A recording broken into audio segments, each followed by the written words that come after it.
प्रणाम दोस्तों, मैं आरोही आप सभी का दिल से स्वागत करती हूँ। उम्मीद करती हूँ आप सभी सेफ़ हैं, पॉजिटिव हैं। गाइज़, आप सभी ने मुझे बोला था कि आपको एंजल के मैसेज कैसे डिकोड करने हैं और जो फेदर्स हमें दिख रहे हैं, जो नंबर हमें दिखते हैं, हम उनको कैसे डिकोड करें कि कैसे हमारे लिए क्या मैसेज है, इनमें क्या छुपा है।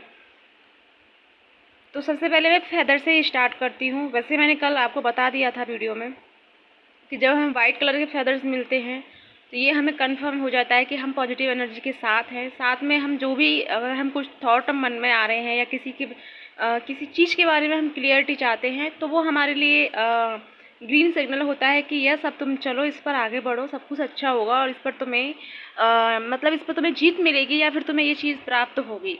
जो भी हमारे थॉट चल रहे होते हैं। अगर अगर नेगेटिव बातों की बात करूँ तो अगर हमें ब्लैक कलर के फेदर्स दिखते हैं तो ऐसा नहीं है कि वो ब्लैक कलर के फेदर अच्छे नहीं है। वो एक तरह से वो आपको इंडिकेट करते हैं, आपको अलर्ट करते हैं कि जिस चीज़ को आप सोच रहे हो उसे नहीं सोचो। या फिर हो सकता है कि कुछ आपके नेगेटिव थॉट चल रहे होते हैं या आप ओवर थिंकिंग कर रहे होते हैं और आप बहुत सारे सवालों के जवाब एक साथ चाहते हैं, यानी कि दिमाग में मतलब आप क्लियरिटी नहीं रख पाते कि किसके बारे में क्या जानना है। मतलब एक तरह से कन्फ्यूजन रखते हैं आप। उस टाइम आपको ब्लैक कलर का फेदर दिखे तो एंजल्स आपको, यानी कि वो ब्लैक कलर का फेदर आपको इंडिकेट करता है कि आपको अपने इन नेगेटिव थॉट को छोड़ना चाहिए और आपको वापस से फिर वही जाना चाहिए, यानी कि अपने पॉजिटिव डायरेक्शन पर निकलना चाहिए या उसी व्यू में वापस आना चाहिए जहाँ से तुमने यहाँ से स्टार्ट करना, मतलब शुरू किया था सोचना। तो उससे ये है कि अब वापस जब आओगे तब आपको रियलाइज़ होगा कि आपने कितना नेगेटिव चीज़ों को सोचा। वापस आपको वहीं आना है, यानी पॉजिटिविटी के साथ। आपको कोई भी नेगेटिव थॉट या थिंकिंग नहीं करनी है। या फिर आप किसी चीज़ के बारे में क्लियरिटी चाह रहे हैं कि इसके लिए यस या नो, और आपको दिखता है ब्लैक फेदर, तो ये आपके लिए टोटल आंसर है यूनिवर्स की तरफ से, एंजल की तरफ से कि ये नो है, इस रास्ते पे नहीं जाना। या फिर आपको नो और यस का अगर आपको आंसर जानना है तो अगर वाइट कलर का फेदर मिला तो यस है और ब्लैक कलर का मिलता है तो नो है। अब साथ में हम दो कलर की बातें करते हैं, यानी कि ब्लैक एंड वाइट, यानी दोनों कलर के मिलते हैं। तो इसमें ये होता है कि आप जिस रास्ते पे चल रहे हो, जो आप सोच रहे हो या जो आपने कुछ एम रेडी किया है या कुछ आपने फ्यूचर के लिए कोई प्लान कर रहे हैं या फिर कुछ भी ऐसा आप सोच रहे हैं, वो हम सब की अलग अलग अपने अपने थॉट होते हैं कि हम क्या चाहते हैं, क्या पूछना चाहते हैं एंजल से। तो उसके लिए आपको जब ब्लैक एंड वाइट कलर का दो कलर का फेदर मिलता है तो आपके लिए ये इंडिकेट करता है कि आपको एंजल साइन देते हैं कि आप इस काम में कर लो या करना चाहते हो। इसमें आपको कुछ थोड़ा सा चुनौती भरा टाइम रहेगा, लेकिन एंड तक आपको इसमें सफलता मिल जाएगी। लेकिन शुरुआती में इसमें आपको सफलता नहीं मिलेगी। तो आपको पहले ही अलर्ट हो जाना चाहिए कि इसके लिए तैयार रहे कि जो टाइम आपकी लाइफ में आएगा, यानी कि थोड़ा सा आपके लिए प्रॉब्लम भरी रहेगा, तो उसके लिए पहले से ही अलर्ट रहें, पहले से ही अपने आप को प्रिपेयर रखें।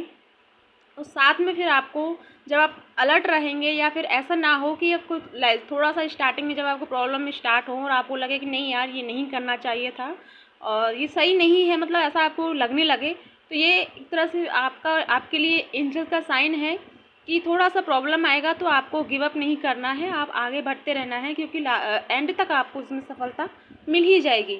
अब अगर मैं बात करूँ, जैसे कि एक कमेंट में भी आया था कि ब्लू कलर का फेदर, यानी कि ऊपर से ब्लू था और नीचे से ब्लैक था, तो इस कलर का फेदर अगर आपको दिखा है तो इसमें भी यही है कि आप पॉजिटिव एनर्जी के साथ संपर्क में हैं, लेकिन साथ में आपके अंदर के नेगेटिव थॉट हैं उनको अपने आप से रिलीज़ करो। या फिर कुछ चीज़ें ऐसी हैं जो आपकी लाइफ में डिफ़िकल्ट भरी रहेंगी, लेकिन आफ्टर ऑल आप अपनी एनर्जी के साथ या अपनी वाइट एनर्जी के साथ आगे बढ़ सकते हो और इसमें आप सक्सेस पा सकते हो। अब अगर मैं बात करूँ नंबर्स की, जब हमें नंबर्स दिखते हैं तो बहुत लोगों के कमेंट होते हैं कि मैम मुझे 1111 नंबर दिख रहा है, या मुझे 36 नंबर दिख रहा है, या फिर मुझे 69 नंबर, या फिर मतलब हर तरह की सिंक्रोनिसिटी होती रहती है। लेकिन हर किसी के लिए इसका मैसेज अलग होता है, ये हमेशा याद रखना कि हर किसी के लिए इसका मैसेज अलग होगा। क्योंकि अगर हम जो सोच रहे हैं हमारे लिए अलग होगा, तुम जो सोच रहे हो तुम्हारे लिए अलग होगा, या कोई और सोच रहा है उसके लिए अलग होगा, क्योंकि ये हमारी प्रेजेंट कंडीशन के अकॉर्डिंग हमें साइन दिए जाते हैं यूनिवर्स की तरफ से। जैसे कि अगर आपके थॉट में कोई यस और नो का चल रहा है, सिर्फ मैं यहाँ एग्जांपल बताऊंगी क्योंकि मुझे नहीं पता कि हर कोई क्या सोचता है। मैं अपनी सोच बता सकती हूँ, लेकिन आप क्या सोचते हैं ये आप पर डिपेंड करेगा। अब मैं यहाँ यस और नो को लेकर चल रही हूँ। कोई भी थॉट हो या आप कुछ भी आप पूछना चाहते हैं यूनिवर्स से, यदि आप यस और नो के बारे में जानना चाहते हैं, तो जैसे कि अब आपको नंबर के बारे में बताऊँ, तो आपको अगर सिमिलर नंबर दिखते हैं, यानी कि सम नंबर दिखते हैं आपको 2, 4, 6, 8, ये अगर नंबर दिख रहे हैं तो ये आपको लिए डेफिनेटली कंफर्म है कि आपको इस सब में सक्सेस मिलेगा। आप इस पर एक्शन लें, आपको इन पर वर्क करना चाहिए और आपको डरने की ज़रूरत नहीं है, आगे बढ़ते रहो। साथ में अगर आपको 1, 3, 9, 7 ये नंबर दिखते हैं, तो ये नंबर आपको अलर्ट करते हैं आने वाली चीज़ों के लिए, कि आपको एक तो जिस चीज़ में आप फोकस कर रहे हो, जो आप चाहते हो, तो उसमें आपको 101% फोकस रहना होगा। ये चीज़ें आपकी लाइफ में होंगी, लेकिन आपको अलर्ट किया जा रहा है कि आपको डरना नहीं है, घबराना नहीं है। यूनिवर्स, एंजल साथ है और आपको उनके साथ चलना चाहिए गोविंदा फेलो की तरह। लेकिन कोई भी डिज़ायर बाकी की नहीं रखनी कि मेरी विश कब पूरी होगी, कब कैसे होगी। तो ये एंजल्स नंबर भी हमको थोड़ा सा इंडिकेट करते हैं करंट एनर्जी के लिए कि हम किस एनर्जी में है और किस दिशा में हमें चलना चाहिए। यानी कि ये चीज़ें हमें थोड़ा सा इंडिकेट करती है। अब जैसे किसी ने सोचा कि मैं सिर्फ एग्जाम्पल बता रही हूँ, ये किसी के लिए नहीं है कि क्या मतलब किसी एक को मैं इंडिकेट नहीं कर रही हूँ, ये सभी के लिए मैं बता रही हूँ। किसी ने सोचा कि मेरे डीएम का मैसेज कब आएगा, अभी मैं इसमें बोलती हूँ कि मेरे डीएम का मैसेज कब आएगा, राइट। तो मैंने ये सोचा कि कब आएगा, ये तो मैंने छोड़ दिया सोच के, लेकिन मैं यूनिवर्स से और एंजल्स से मैं बोलती हूँ कि एंजल्स मुझे गाइड करें कि मेरा जो डीएम है वो कब आएगा, या मैं इस रिश्ते में हूँ, सही हूँ या नहीं हूँ। तो इसके लिए हमने पहले बोला एंजल सभी होते हैं, लेकिन हमने किसी एक चीज़ को नहीं पकड़ा, यानी किसी एक एंजल को नहीं पकड़ा। तो ये सबसे ज़रूरी है कि हमें कोई एक एंजल का बारे में पता होना चाहिए कि हमारा एंजल कौन है, हम किस एंजल के संपर्क में आ रहे हैं। कहीं ऐसा तो नहीं कि हमारे आसपास नेगेटिव एंजल भी जो होते हैं, जो हमें शुरू में तो हमारा साथ देते हैं, लेकिन बाद में जब हम उस चीज़ पर चल देते हैं या फिर वो काम करते हैं, हमें लगता है कि यूनिवर्स ने हमें साइन दे दिया और हमें चलना चाहिए। फिर बाद में होता क्या है कि हम फिर उसी चीज़ में फंस जाते हैं, उस लूप में फंस जाते हैं, या तो वो कंप्लीट नहीं होती है हमारी विश, या फिर हम ये सोचते हैं कि ऐसा कुछ नहीं होता, छोड़ो इन सब बातों को। फिर हम एक तरह से नेगेटिव लूप रेडी कर लेते हैं और उसमें हम फंस कर रह जाते हैं। तो हमें सबसे पहले, अगर आप जिस भी किसी एंजल्स के बारे में अगर आपको जानना है, तो मेडिटेशन करो, तब आप अपने एंजल्स को बुलाओ कि मेरा जो भी एंजल्स है वो आए, प्लीज़ वो मेरे एंजल्स आएँ, और मैं पॉजिटिव एनर्जी एंजल को बुलाना चाहती हूँ, नेगेटिव नहीं, ओनली पॉजिटिव।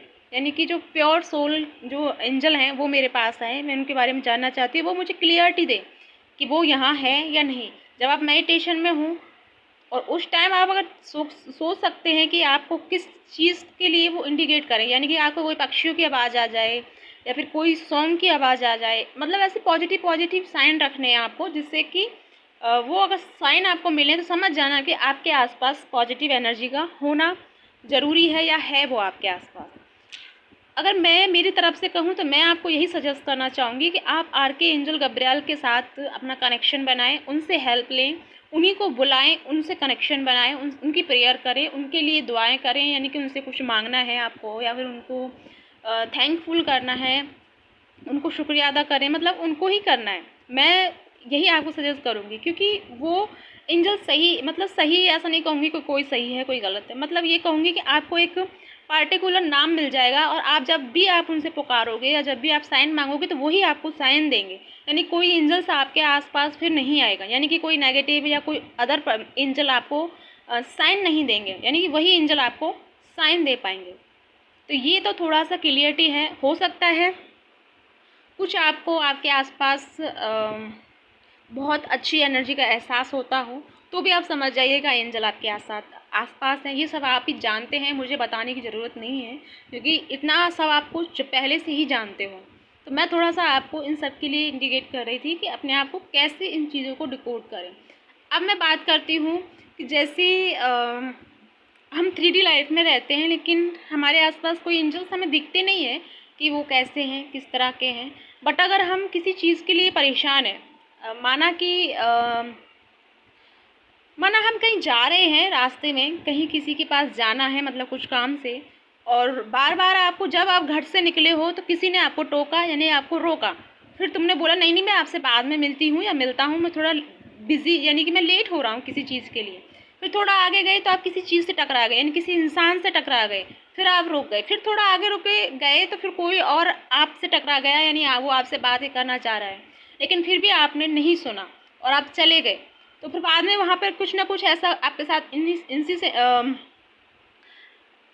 कोई ना कोई ऐसा मतलब कोई ना कोई कुछ ना कुछ ऐसा पता चलेगा या फिर कुछ किसी के साथ झगड़ा हो जाएगा या किसी की सच्चाई के बारे में पता चलेगा, जहाँ आपको वहाँ से आपको थोड़ा सा परेशानी भरा टाइम मिलेगा, यानी कि कुछ चीज़ें आपको किसी की रियलिटी के बारे में पता चलेगा, कुछ आपकी लाइफ में कुछ टावर मूवमेंट आ सकता है, ऐसा कुछ होगा। फिर वापस अब आप जब आप आओगे तो बहुत नेगेटिव भरा मतलब नेगेटिव व्यूज़ में आओगे। तो मतलब कि ये आप क्लियर कर लें कि वो जब जो जो आपको रोक रहा था, जिससे आप टकरा रहे थे, वो एक कंफर्म साइन है कि एंजल्स आपको रोक रहे हैं। एंजल्स आपको वहाँ जाने से या वहाँ परेशानी होने से रोक रहे थे, क्योंकि उनको पता है कि वहाँ ये सब होगा, लेकिन तुमको नहीं पता था, लेकिन एंजल्स आपको रोक रहे थे। अब वो हो कोई भी सकता है 3D लाइफ में, वो आपके मम्मा पापा हो सकते हैं या फिर कोई पड़ोसी हो सकता है या फिर कोई अननोन पर्सन हो सकता है। ऐसे लोग हो सकते हैं आसपास में जो आपको रोक सकते हैं किसी चीज़ के बारे में। जैसे कि आप कहीं जा रहे हो और आपको नहीं पता वहाँ उसका क्या रिजल्ट निकलेगा, लेकिन आप जा रहे हो, तो वो एक तरह से आपके लिए रोका जाता है कि आप उस आने वाली परेशानी से पहले ही अलर्ट हो जाओ और आप थोड़ा सा रुक जाओ, थोड़ा सा टाइम निकाल दो ताकि आप उस परेशानी से डिस्टेंस बना सको। यानी कि वो टाइम जो फिक्स है, जिस टाइम पर वो प्रॉब्लम होनी है, कुछ भी हो सकता है गाइस, मैं कोई गंदा वर्ड यूज़ नहीं करूँगी, लेकिन आप समझ सकते हो कुछ भी, एवरीथिंग। तो वहाँ से जाने से पहले थोड़ा सा आपको उस टाइम से यानी जो टाइम में वो प्रॉब्लम होनी है, जो घटना घटनी है, उससे थोड़ा सा डिस्टेंस बनाना चाहते हैं। वो एंजल्स आपकी मदद करते हैं कि थोड़ा सा रुको, जो आपसे मिल रहा है, उस जो आपसे बात करना चाहता है, थोड़ा सा रुको उनके साथ, ताकि आप वहाँ जाने से थोड़ा सा आपका टाइम में डिस्टेंस हो, तो जो प्रॉब्लम आपकी लाइफ में आनी है वो उसका थोड़ा सा कम रेंज हो जाए। यानी कि प्रॉब्लम तो आएगी वो तो डेफिनेटली, लेकिन उसका कम प्रभाव आपको देखने को मिले, या फिर वो देख ही नहीं पाओ आप, या फिर कोई ना कुछ ऐसा हो जाए कि आप वहाँ जाने से रुक जाओ। तो ऐसा एंजल्स हमें रोज़ाना के रूटीन लाइफ में हमें गाइड करते हैं, बट हमारा ध्यान नहीं होता। हम सिर्फ सोचते हैं अरे यार ये सुबह सुबह से कौन सी पनौती आ गई मेरे पीछे, ऐसे हम सोच कर इग्नोर करके चले जाते हैं। लेकिन ये सच होता है, जब अगर आप सबके साथ हुआ भी ऐसा होगा, कभी तुम किसी काम से बाहर निकल रहे हो और किसी ने तुमको 2-3 बार रोका, लेकिन जब वापस आप वहाँ गए अपने जहाँ आपको जाना था, वहाँ कुछ ऐसा गलत हुआ, पूरा दिन शाम को आपने सोचा, लेकिन आपको ये ध्यान नहीं जाता कि उसने मुझे रोका तो काश मैं नहीं जाता, उसने मुझसे कहा था तो काश मैं नहीं जाता, क्योंकि उस पर हमारा ध्यान नहीं जाता। फिर हमारा ध्यान कहाँ फोकस हो जाता है, उस प्रॉब्लम में जब हम फंसे या उस प्रॉब्लम हमारे साथ में हुई तो उस पर हम फोकस हो जाते हैं। तो जो भी आपके आसपास मिले उसे रेस्पेक्ट के साथ बातें करो, उनसे मिलो। जो भी तुमसे मिला ज़रूरी नहीं वो 3D लाइफ में कोई आपका दुश्मन ही है, दुश्मन कोई नहीं होता, सिर्फ एक एनर्जी बन जाती है इस तरह की, यानी कि वो कर्मा क्रिएट हो जाते हैं, बाकी एनर्जी कभी दुश्मन नहीं होती है। साथ में आप इस तरह से इसे डिकोड कर सकते हैं, अगर कोई आपसे बात करना चाहता है तो आप बात करो। आपने कभी कभी देखा होगा कि बहुत ज़्यादा आप नेगेटिव एनर्जी को सोच रहे हो, बहुत हैवी फील कर रहे हो, उस टाइम आपका फ्रेंड का फ़ोन आएगा, आपकी मम्मा आपसे बात करना चाहेगी, आपका पड़ोसी आपसे बात करना चाहेगा, लेकिन आप नहीं चाहोगे कि वो मुझसे बात करे, लेकिन बार बार आपके पास कोई ना कोई आएगा कि वो आपसे बात करे किसी न किसी टॉपिक पे। वो एंजल्स ही होते हैं कि वो चाहते हैं कि हम इस एनर्जी से बाहर निकले। अगर हम थोड़ा सा किसी और से बातें करेंगे या किसी और के बारे में सोचेंगे तो हम उस एनर्जी से डिस्कनेक्ट हो जाएंगे जिसके बारे में हम बहुत ज़्यादा ओवर थिंकिंग कर रहे हैं।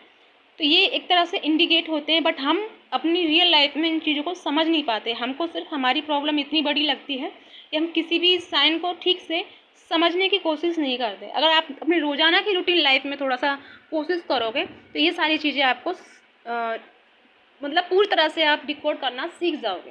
तो या गाइज, ये थी आज आप लोगों के लिए एंजल्स के बारे में जानकारियाँ, जो मैं अपनी रूटीन की लाइफ में ऐसा करती हूँ और मेरे साथ ऐसा होता भी है। तो वही चीज़ मैं आपको समझा रही थी। अगर आपको ठीक लगे तो मुझे कमेंट जरूर बताइएगा। अगर आपको कोई कुछ इससे रिलेटेड कोई क्वेश्चन हो तो उसके बारे में मुझसे पूछिएगा। तो या गाइस, इसी के साथ मैं चलती हूँ। ओम नमः शिवाय, जय शिव शक्ति।